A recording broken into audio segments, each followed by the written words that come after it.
ஒரிசால இருக்க கஜபடி மாவட்டத்தை சேர்ந்த ஒரு பெண் ராஜலட்சுமி.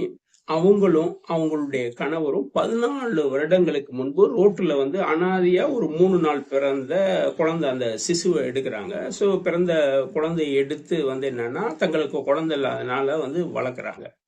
ஸோ இப்படி வளர்ந்துகிட்டு இருக்கப்ப ஒரே வருஷத்துல அவருடைய கணவர் இறந்து போயிடுறாரு. இவங்க கஷ்டப்பட்டு வந்து குழந்தைய வந்து வளர்க்குறாங்க, ரொம்ப கஷ்டப்பட்டு வளர்க்குறாங்க. ஸோ இப்படிதான் நாட்கள் போய்கிட்டு இருக்கு. ஸோ இப்படி வந்து என்னன்னா அவங்களுடைய மகளோட தான் அந்த ஊர்ல வந்து வச்சுக்கிட்டு இருக்காங்க. ஸோ இப்படி போய்கிட்டே இருக்க சமயத்துல போன மாசம் 29ஆம் தேதி வந்து என்னன்னா அந்த குழந்தையா இருந்த பெண் வந்து 13 வயது சிறுமியா இருக்கா.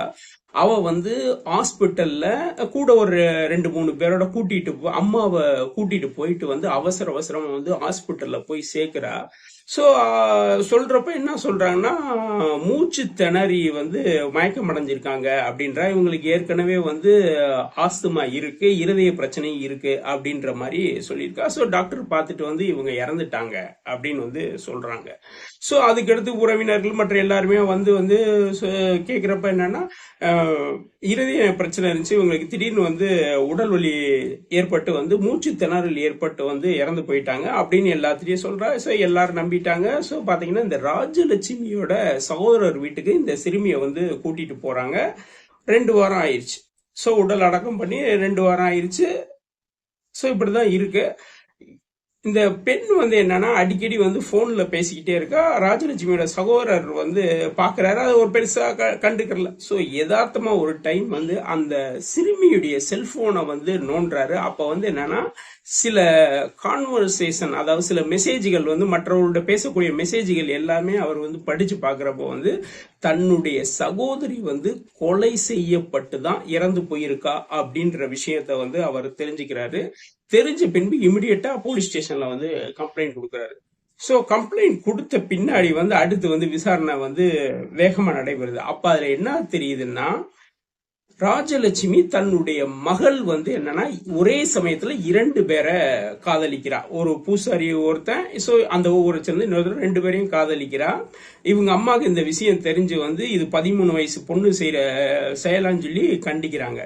சோ இந்த பொண்ணு என்னன்னா அவங்க 2 பேர்த்தையும் கூப்பிட்டு வந்து பேசுறா. அதாவது எங்க அம்மாட்ட வந்து கொஞ்சம் மணி நகல்லாம் இருக்கு, எங்க அம்மாவை கொன்றுங்க, நம்ம சந்தோஷமா இருக்கலாம் அப்படின்ற மாதிரி சொல்லியிருக்கா.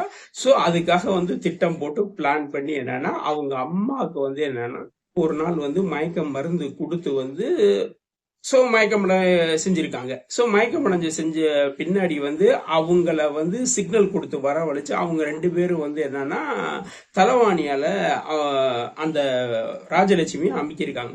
சோ அவங்க வந்து மூச்சு திணறல வந்து ஸ்பாட்லயே அவுட்டு. சோ இமிடியட்டா வந்து என்னன்னா ஹாஸ்பிட்டல் கூட்டு போற மாதிரி டிராமா பண்ணிருக்காங்க. என்னன்னா போலீஸ் வந்து என்னன்னா அந்த சிறுமியை அரெஸ்ட் பண்றாங்க.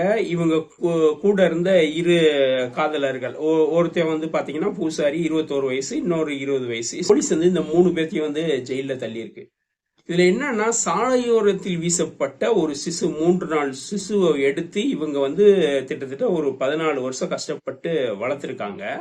சோ வளர்த்த பின்னாடி அந்த பெண் வந்து என்னன்னா தன்னுடைய காதலுக்காகவும் பணத்திற்காகவும் வந்து திட்டம் போட்டு தன் தாயை வந்து கொலை பண்ணியிருக்கா. இது ராஜஸ்தான்ல ஒரு பெரிய அதிர்வலையை உண்டாக்கியிருக்கு.